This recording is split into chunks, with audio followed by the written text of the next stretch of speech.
अभी 25 वर्ष का जो झारखंड हो गया है, उसमें कल एक प्रेस वार्ता थी सूर्य सिंह बेसरा जी की, जिन्होंने बताया कि झारखंड में बीजेपी हो चाहे जेएमएम हो, दोनों एक ही थाली के चट्टे बट्टे हैं और दोनों ने झारखंड को लूटने का काम किया है। एक दिखावा है दोनों का। जब विपक्ष में होते हैं तो असल मुद्दों को उठाते हैं कि इन्होंने विकास नहीं किया, ये विकास नहीं कर रहे हैं, पर जब उनको सत्ता मिल जाती है तो फिर वो भी वही करना शुरू कर देते हैं। ऐसा क्यों होता है कि जब आप सत्ता में रहते हैं तो झारखंड के विकास के लिए असल मुद्दों पे आप काम नहीं करते हैं, और जब आप विपक्ष में चले जाते हैं तो फिर आप सत्ता पक्ष पे भी वही आरोप लगाने लगते हैं, जब आपको सत्ता मिली थी तब तो आपने भी काम नहीं किया था। तो झारखंड की जनता किस पे भरोसा करे? आज 25 वर्ष का झारखंड में कुछ भी नहीं है। झारखंड में हम लोगों ने इतना खनिज संपदा होने के बावजूद भी इतना मतलब अगर देखा जाए तो यहाँ पे जो बाहर के लोग आते हैं वो लोग पूरा अमीर हो जाते हैं यहाँ आकर के, और यहाँ के लोगों का घर आज भी मिट्टी का है और पहले भी मिट्टी का था।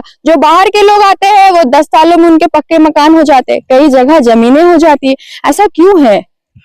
देखिए, विगत 1 साल का हमारा पेशा आंदोलन आप देखेंगे तो मैंने कई मर्तबा कहा है कि विगत 25 वर्षों का जो झारखंड का इतिहास है, इन 25 वर्षों में आप देखेंगे तो जितने भी लोग मुख्यमंत्री बने, मंत्री बने, विधायक बने, सांसद बने, ये सारे लोग इसके लिए जिम्मेवार है।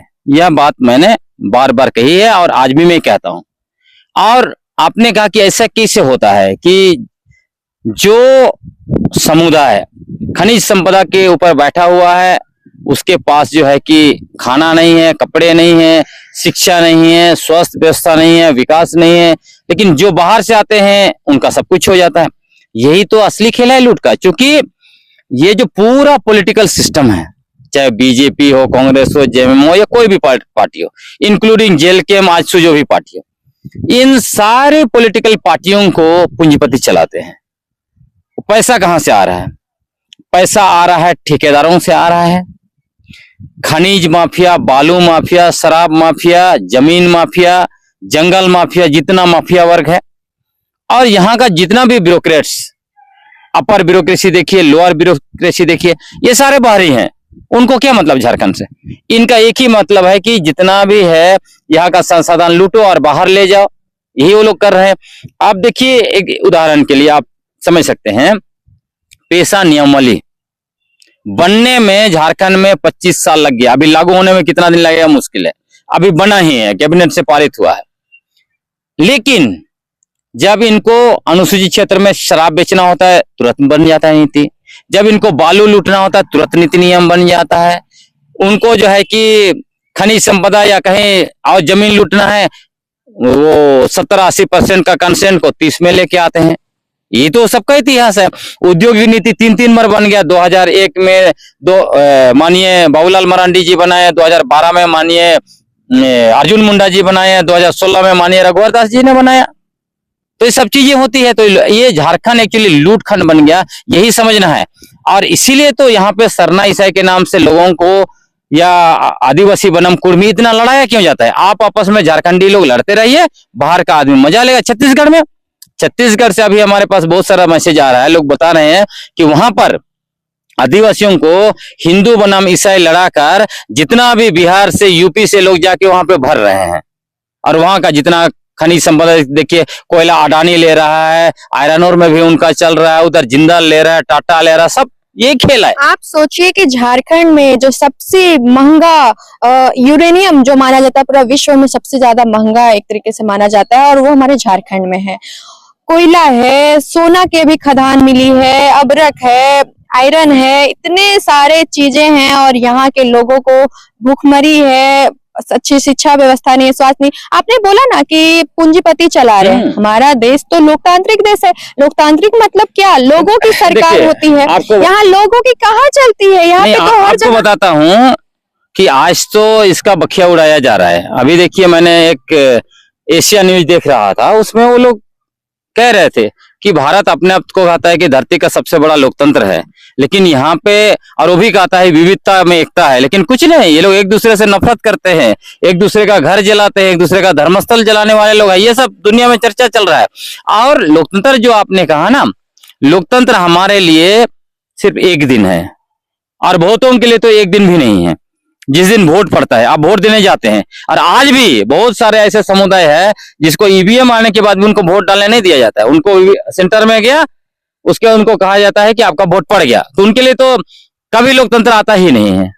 तो ये सिर्फ कहने के लिए लोकतंत्र है, ये पूरा जो है कि एक तरह से पूंजी तंत्र जो है वो हावी हो गया है। इसीलिए जो आदिवासी, दलित, ओबीसी, जो भी कमजोर वर्ग कहा जाता है, उन जो एक्चुअली कमजोर वर्ग नहीं कहना चाहिए, जो यहाँ के मूल लोग हैं, जिनकी जमीन है, जो खनिज संपदा जिनका है, जिनका जंगल है, उन लोगों का सारा हक छीना जाता है। उनके हक में जो भी संवैधानिक प्रावधान है, कानून बनाए गए पारंपरिक अधिकार हैं, उस सारे चीजों का असर होता है। सिंपल से आप सोचिए ना, नियमगिरी वाला में सुप्रीम कोर्ट ने कहा कि आदिवासियों का वही धार्मिक आजादी है, वही अधिकार है जो दूसरे लोगों का है संविधान का अनुच्छेद 25 और 26 के तहत। इसलिए यदि वो कहता है कि इस पहाड़ में मेरा भगवान रहता है, इस जंगल में मेरा भगवान रहता है, इस पेड़ पर मेरा भगवान रहता है, तो उसको आप उजाड़ नहीं सकते हैं। लेकिन पूरा झारखंड घूम जाइए, कितने शरणा स्थलों को तोड़कर वहां पर जो है कहीं पत्थर खदान बनाया गया, कहीं आयरन और कहीं कोयला, कहीं जो है कि रोड बनाया जा रहा है, कहीं कुछ निकाला जा रहा है। वहां पे कुछ हंगामा नहीं, और कहाँ हंगामा हो रहा है, सरना ईसाई के नाम से खूब लड़ रहे हैं। लेकिन असली चीज यही है कि लोग देख नहीं पा रहे हैं। मैंने ये सवाल बहुत आदिवासी समाज के जो सरना धर्मावलंबी खुद को बताते हैं, जो प्रकृति पूजक खुद को बताते हैं, मैंने उन लोगों से भी पूछा। पूरा झारखंड के सारे खनिज संपदा लूट लिए गए हैं, सारे जंगलों को उजाड़ दिया गया है, सारे पहाड़ों को उजाड़ दिया गया है। आप प्राकृतिक पूजक अगर खुद को बताते हैं, प्रकृति को बचाने के लिए इसी तरीके से आप लोग उग्र आंदोलन क्यों नहीं करते हैं? आज सोना निकला है, वहां पे जनता, वहां की जनता नहीं देना चाहती है उस जमीनों को। आज जहां कोयला निकल रहा है, वहां की जनता नहीं बेचना चाहती अपनी जमीनों को। फिर भी जनता की बात ना सुनकर क्यों वहां पे निकाला जा रहा है? जब जनता की सरकार है तो जनता जो चाहेगी तो जनता के हिसाब से काम होना चाहिए, पर जनता के हिसाब से तो यहाँ कुछ नहीं हो रहा है। बिल्कुल, मैं दो बातें इसमें आपको कहना चाहता हूँ। एक बात तो यह है कि निश्चित तौर पर आज जो भी लोग, मैं मान सम्मान के साथ कह रहा हूं कि वो खुद को कहते हैं हम प्राकृतिक पूजक हैं, और दूसरे लोगों को कहते हैं ये नकली आदिवासी हैं, डींग बहुत बड़ी बड़ी हाँकते हैं, लेकिन उनके आंगन में आपको पेड़ नहीं मिलेगा। वहां चले जाइए कैंपस में, उनका पेड़ नहीं मिलेगा, वहां पे आप कंक्रीट के बिल्डिंग मिलेंगे। हमारे यहाँ चले जाइए, आपको बहुत सारे पेड़ अभी भी मिलेंगे। हमारा गांव में चले जाइए, हमारा पूरा का पूरा गांव सुरक्षित है। हम लोग का गांव में कमेटी है पूरा जंगलों को बचाने के लिए, और वो लोग पूरा जो है कि मुस्तैद, अभी से नहीं, मेरे पिताजी के जमाने से, दादू के जमाने से पूरा जो है कि जंगल रक्षा करने के लिए टीम है, हर दिन वो लोग घूमते हैं, है ना। तो यही है, यही विडम्बना है कि जैसे हसदेव लुट गया, उधर पूरा का पूरा छत्तीसगढ़ जाइए ना, रायगढ़ में आपका, इधर चले जाइए जसपुर में, पूरा छत्तीसगढ़ में सारे जंगलों को अडानी और दूसरे कंपनियां बर्बाद कर रहे हैं। और ये लोग खुद को कहते हैं हम प्रकृति पूजक, वो क्या कर रहे हैं, वो चर्च जलाने जा रहे हैं, और जो लोग ईसाई धर्म को मानता है उनका घर में हमला कर रहे हैं। और पेशा कानून का धारा 4D का उपयोग करते अपने गांव के सामने क्या ये बोर्ड लगा रहे हैं, ईसाई धर्मावलंबी और ईसाई धर्मगुरु का प्रवेश निषेध। लेकिन वो बोर्ड नहीं लगा रहे हैं कि यहाँ पे कंपनियों का प्रवेश निषेध या जंगलों को बर्बाद करने वालों का प्रवेश निषेध, है ना। तो यही तो हमारा जो दिमाग, हम आदिवासियों का दिमाग को धर्म के नाम से गुलाम बना दिया गया। न सिर्फ आदिवासी, दलित और ओबीसी, क्योंकि यही बहुसंख्यक है देश में, तो इनका धर्म के नाम से दिमाग को गुलाम बना दिया गया है। और दूसरे लोग जो यूरेशिया से आए हैं, वो लोग अपना शासन चला रहे हैं, ये हो रहा है। तो ये हम आदिवासियों को और सभी लोगों को भी सोचना पड़ेगा। अगर हम इसे करते रहे तो हमारा जो है कि कुछ नहीं होने वाला है, हम लोग खत्म हो जाएंगे। आपने ये कहा था कि कोयला, लोहा के, सॉरी, अभी जैसे जिस तरह से सोना निकला है, वो लोग अभी खोज करेंगे। वहां पे 14 ग्राम सभाओं को अर्की में उन्होंने नोटिस दिया है। तो यहाँ पे बहुत स्पष्ट बात है, हम लोग 2026 में हम लोग जो है कि बहुत जबरदस्त तरीके से मूवमेंट करने वाले हैं, और मूवमेंट पारंपरिक ग्राम सभाओं को एकजुट करके हो रहा है। और हम लोग स्पष्ट मांग कर रहे हैं, पेशा कानून का धारा 4D आपको बहुत सख्ती से लागू करना पड़ेगा। समता जजमेंट क्या बोलता है? समता जजमेंट कहता है कि अनुसूचित क्षेत्र में सरकार जमीन का मालिक नहीं है, वो सिर्फ कस्टोडियन है। अनुसूचित क्षेत्र में गैर आदिवासी लोग खनन कार्य नहीं कर सकते हैं। समता जजमेंट सुप्रीम कोर्ट का जजमेंट है। उसी तरह नियमगिरी जजमेंट कहता है कि जहां भी आदिवासियों का धर्मस्थल है, विश्वास है, वहां आप कोई परियोजना नहीं लगा सकते हैं। ये सारे कानून, उसी तरह 5वीं अनुसूची का जो व्यवस्था है, हाँ, इन सारे CNT एक्ट का मामला है, उन सारे चीजों को लेके हम लोग बहुत बड़ी रणनीति बना रहे हैं। हमारा सरकार से लड़ाई इस सरकार को हटाओ उस सरकार को हटाओ का नहीं है। हमारा स्पष्ट मत है कि विगत 25 वर्षों के अंदर में जिनकी भी सरकार रही है, जिन्होंने समता जजमेंट लागू नहीं किया, जिन्होंने पेशा कानून लागू नहीं किया, जिन्होंने जो है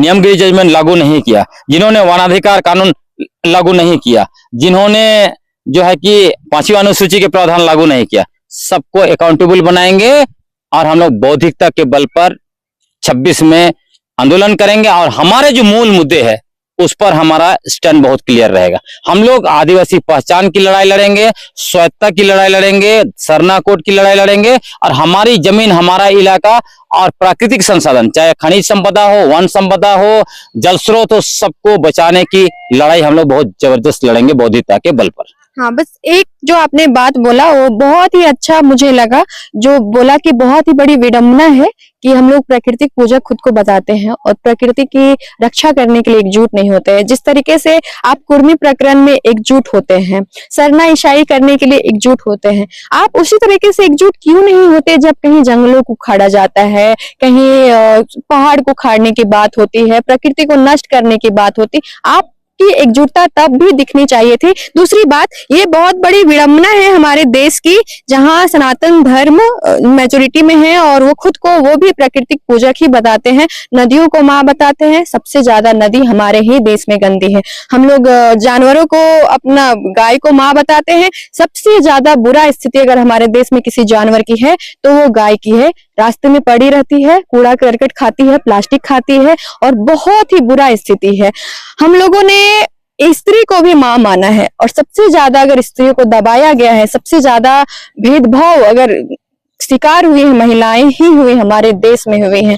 हम लोग सभी को बताते हैं कि सभी धर्म से हमें प्यार है और सबसे ज्यादा अगर नफरत बांटा जाता है धर्म के नाम पे, हमारे ही देश में बांटा जाता है। क्यों है इस तरीके का? क्योंकि ये सिर्फ झारखंड के परिप्रेक्ष्य में नहीं है, ये पूरे देश भर के परिप्रेक्ष्य में है। और देश ही क्यों, ये पूरे मतलब विश्व का ये बोले तो सबसे बड़ा मामला आता है कि धर्म को लेकर के पूरा दुनिया एक दूसरे से लड़ रही है। देखिए, जो पहली बात आपने कहा प्रकृति पूजक जो लोग कहते हैं, खुद को दावेदारी करते हैं, ये कौन ऐसे कह रहा है? आप देखिएगा, मूलतः जो लोग अपनी राजनीतिक और आर्थिक रोटी सेकना चाहते हैं, चाहे वो छोटा सामाजिक कार्यकर्ता हो, राजनीतिक नेता हो, तथाकथित धर्म अगुवा हो, वो लोग कहते हैं, जिनको आज भी मैं कहता हूं, उनको ना जंगलों से लेना देना है, ना प्रकृति से कुछ लेना देना है, और ना ही इनको सरना धर्म, सरना कोड, सरना झंडा, सरना पूजा स्थल या जो है कि सरना आदिवासियों से लेना देना है, उनको लेना देना नहीं है। और जो लोग इस तरह से खुद को नहीं कहते चलते हैं, चले जाइए पूरे मुंडा इलाके में घूमिए, कितने सारे प्राकृतिक पूजक है। वो सारे लोग जो है कि जल जंगल जमीन को बचाने के लिए सदियों से लड़ रहे हैं। ये जो नैरेटिव बनाता है ना, हम प्राकृतिक पूजक है, असली आदिवासी है, तुम नकली हो, ये सब इस शहरों में रहते हैं, जो बिल्डिंग में रहते हैं, इनको प्रकृति से कोई लेना देना नहीं। पहली बात, जहां तक आपने कहा नदियों को गंदा करने का, या आपने कहा गौ माता का बात, यूपी में तो जो है कि हिंदू हृदय सम्राट जो है कि शासन कर रहा है ना, वहां चले जाइए, देश का बीफ एक्सपोर्टर कंपनी देख लीजिए, सबसे ज्यादा बीफ कौन सा राज्य से एक्सपोर्ट होता है? वह यूपी से। वह यूपी, जहाँ पे हिंदू हृदय सम्राट है, जहाँ पे अयोध्या जैसे इतना ऐतिहासिक और धार्मिक जगह है, मतलब उस राज्य से सबसे ज्यादा बीफ का एक्सपोर्ट होना। और ये लोग क्या बोलेंगे, बीफ का मतलब तो हम लोग भैंस को करते हैं। भाई, हत्या तो आप कर रहे हो ना। और आजकल तो आप देखिए, सुधांशु जी बीजेपी के राष्ट्रीय प्रवक्ता ने क्या कहा, मिथुन है वो खाया जाता है, और अभी कह रहे हैं कि गौ माता तो हम लोग का खाली देसी गाय है, जर्सी गाय तो माता नहीं है, तो उसको खाना है। यही लोग कह रहे हैं। हम लोग जानवरों में भी भेद करना शुरू पूरा ये बीजेपी आरएसएस के लोग ना सिर्फ इंसान, ये लोग जानवरों में भेदभाव शुरू कर दिया है, क्योंकि इनका नस्ल में ही है भेदभाव, जातिगत वर्ण के आधार पर, तो जानवरों में भेदभाव करेंगे। तो ये लोग किसी को बचाने के लिए नहीं है, इनका एक ही काम है, समाज में नफरत फैलाओ और सत्ता में जाओ। इनको ना नदियों से लेना देना। आप सोचिए, गंगा सफाई के नाम से अरबों रुपया का प्रोजेक्ट बना, क्या गंगा पवित्र हो गई, साफ हो गया? सबसे ज्यादा गंदा नदी इसीलिए मैं कह रहा हूं, गंगा नदी ये सब है। चीजों पर आज हम लोग झारखंड को क्या बोलते हैं, सबसे अच्छी नदी को हाँ। क्या है, स्वर्ण रेखा स्वर्ण है। रेखा का देख लीजिए क्या हालत है। आप नदी और हरमू- नाला में फर्क नहीं कर सकते। मैं आपको बता रहा हूँ, हरमू नदी माननीय रघुवर दास जी के शासनकाल में आप देख लीजिए ना, कितना करोड़ रुपया हरमू नदी को साफ करने के लिए खर्च किया है। आज वो भी नाला जैसा हो आज गई है। वो नाला का नाला हो गया, पैसा कौन ले गया? जांच होना चाहिए कि नहीं होना चाहिए कि कौन कंपनी था जिसने करोड़ रुपया खा गया हरमू नदी को साफ करने के लिए? आज हम लोग प्रकृति पूजक खुद को बताते हैं, सिर्फ ये आदिवासी की बात नहीं है, पूरे भारतवासी बिल्कुल, खुद को बिल्कुल। प्राकृतिक पूजक के रूप में देखते हैं। और आज सबसे ज्यादा स्थिति क्लाइमेट चेंज को लेकर के हवा प्रदूषित हो चुकी है, सबसे ज्यादा पेड़ों को काटा जा रहा है, जानवरों का सबसे बुरा स्थिति यहीं पे। मतलब आप देखिए कि जितने चीजों को हमने ज्यादा बोला है कि हम इसको पूजते हैं, हमने सबसे ज्यादा बुरा हाल उसी का कर दिया है। और विदेशों में कभी नदी को भगवान नहीं बोला गया, कभी जानवर को माँ नहीं बोला गया, कभी स्त्री को देवी नहीं बोला गया, लेकिन वहां पे सब कुछ नॉर्मल है। हाँ बिल्कुल। मैं चूंकि यूरोप के कई देश में घूमा हूँ, मैं स्विट्जरलैंड जेनेवा में मैंने देखा, शहर के बीचों बीच बहुत बड़ा जो है कि झील है, फिर वहां जो नदियां, वहां से झील से जो पानी जा रहे, इतना साफ आपको लगेगा। उसी तरह मैंने जर्मनी में देखा, इंग्लैंड में देखा, जितने भी जल स्रोत है वो साफ सुथरा। जर्मनी में मैंने देखा 30% फॉरेस्ट वहां के लोगों ने लगाया है सरकार से मिलकर, आप सोचिए। और यहाँ पे क्या हो रहा है, यहाँ पे जितने जंगल हैं उसको भी जो है कि खत्म कर रहे हैं, और एक पेड़ माँ के नाम पर नौटंकी कर रहे हैं, ये हो रहा है ना। आप देखिए ना, एक पेड़ माँ के नाम पर जितना भी देश में लगाया गया, कितना पौधा बचा है? कहीं पे बचा? सिर्फ तो यहाँ पे सिर्फ नौटंकी। और हमें लगता है भारत को सबसे बड़ा ब्लेसिंग्स मिला था कि प्रकृति इतनी खूबसूरत थी यहाँ की। आप हर एक स्टेट में जाएं तो आपको कुछ ना कुछ अलग प्राकृतिक सौंदर्य देखने को मिलता, लेकिन हमने सबको बिगाड़ आपको मैं दिया। बताता हूँ, लेकिन आप इन सब मुद्दों पर बात कीजिएगा ना, और कोई भी पश्चिमी देश का उदाहरण दीजिएगा, तो आपको लोग टारगेट करना शुरू करेंगे, हमको टारगेट करना शुरू करेंगे। देखो ये लोग विदेश से प्यार कर रहे हैं। आप इस सच्चाई पर बात नहीं करना चाहते। आप सोचिए क्लाइमेट चेंज का आपने कहा, लेकिन असल मुद्दे तो यही है ना दादा। आप बिना धर्म के तो जीवित रह सकते हैं, लेकिन क्या बिना हवा के आप जिंदा रह सकते हैं? बिना अच्छे पानी के आप जिंदा रह सकते हैं? यही लोग नहीं समझ पाते हैं। धर्म इंसान के लिए है कि इंसान धर्म के लिए है? इंसान पहले आया कि धर्म पहले आया? सबसे पहले इंसान आया ना, धर्म तो बहुत बाद में आए। धर्म आदमी इंसान ने अपने अनुरूप बना दिया। और आपको मैं बताता हूं कि क्लाइमेट चेंज का आपने बात किया, 2018 8 अक्टूबर डेट भी बताता हूं, 8 अक्टूबर 2018 को यूएन का एक बॉडी है जिसको बोलते हैं आईपीसीसी।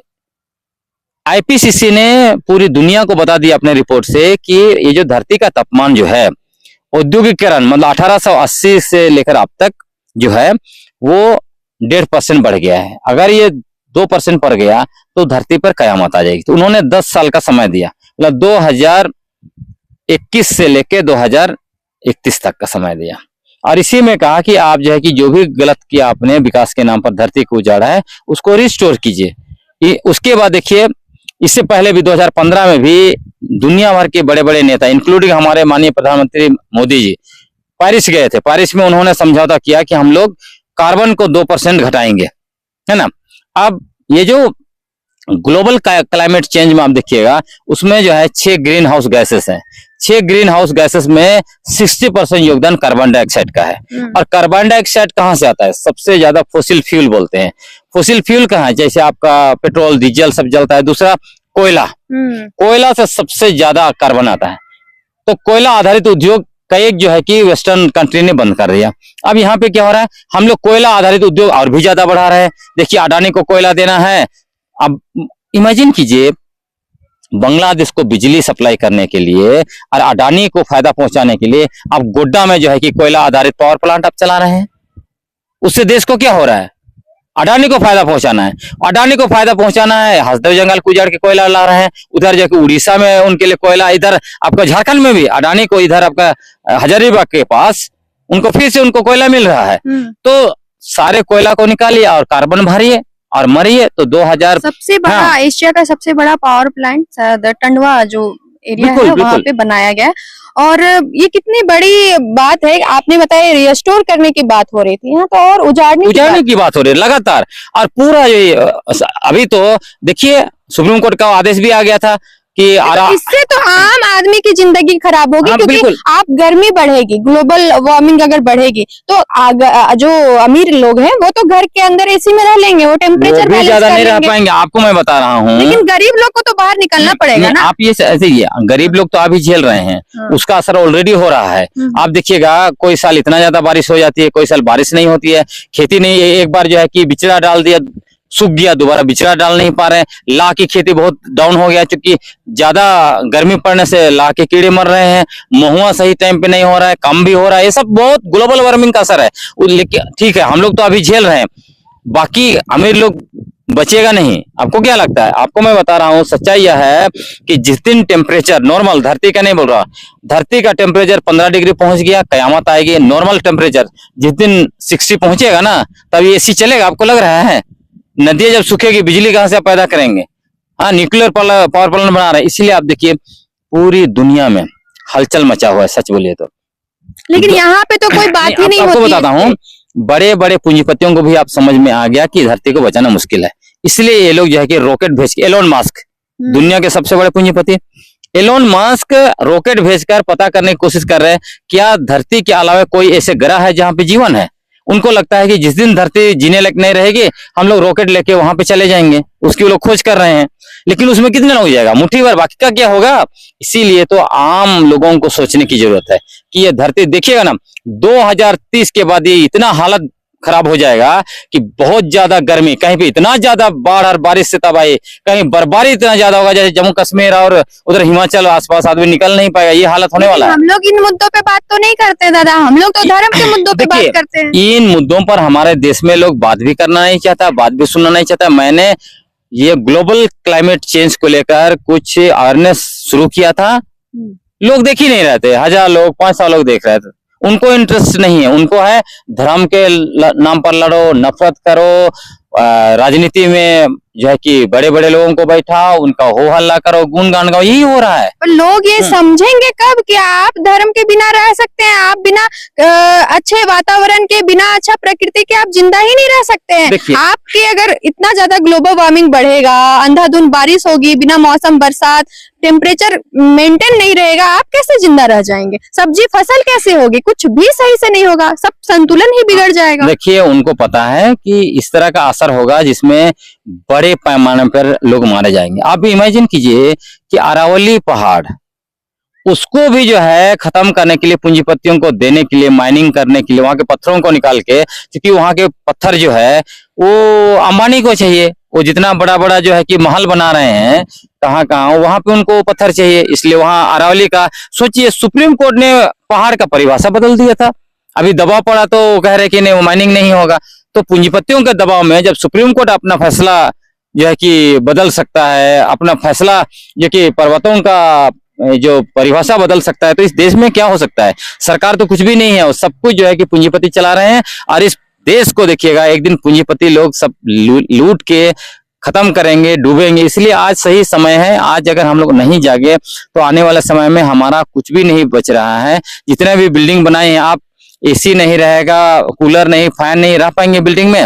रांची में खुद देखिए ना, कई जगह बोरिंग हुआ है, 1000 फीट पे, मतलब पानी इतना नीचे चला गया है कि 1000 फीट पे भी पानी नहीं मिल रहा है ना। तो इसलिए मुश्किल है, इसलिए लोगों को अभी सोचना चाहिए। मुझे समझ में नहीं आता है, लोग इतने पढ़ लिख जाते हैं उसके बाद भी धर्म पर ही क्यों लगे रहते हैं, क्यों दिमाग नहीं खुलता है? हालांकि हम लोग कोशिश कर रहे हैं कि जितना ज्यादा लोगों का दिमाग खोला जाए। देखते हैं, अब हम लोग देखिए, हम लोग उस चिड़िया की तरह हैं, जब जंगल में आग लगी थी तो वो कम से कम बुझाने का कोशिश कर रही थी, बाकी लोग हंस रहे थे कि चिड़िया क्या बुझा पाएगी। लेकिन कम से कम इतिहास लिखा जाता है तो याद किया जाएगा कि उस चिड़िया ने आग बुझाने की कोशिश की थी। तो हम लोग वही काम कर रहे हैं। हमें लगता है ये बहुत ही आखिरी समय में हम लोग आ गए हैं कि अगर अब भी हम लोग क्लाइमेट चेंज को लेकर के नहीं जागे तो शायद हम लोगों का विनाश सुनिश्चित हो गया है, कि हम लोग विनाश की ओर जा रहे हैं और बहुत तेजी से जा रहे हैं। जो रफ्तार जो है वो बहुत तेजी से बढ़ गया। अब भी जागने की जरूरत है। रिस्टोरिंग की जो बात किया दादा ने कि हम लोग को अभी भी रिस्टोरिंग करना चाहिए, लेकिन हम लोग उल्टा विनाश की ओर जा रहे हैं। हम लोग और बर्बाद कर रहे हैं प्रकृति को और नष्ट करने की ओर जा रहे हैं, और इस पर हम लोग बिल्कुल शोर तक नहीं कर रहे हैं। ये सबसे बड़ी अचंभित करने वाली बात है कि हम लोग मौत के करीब जा रहे हैं और हम लोग शोर तक नहीं कर रहे हैं। चलिए यहीं तक रखते हैं और फिलहाल के लिए शुक्रिया, और आप देखते रहे द आवाज न्यूज।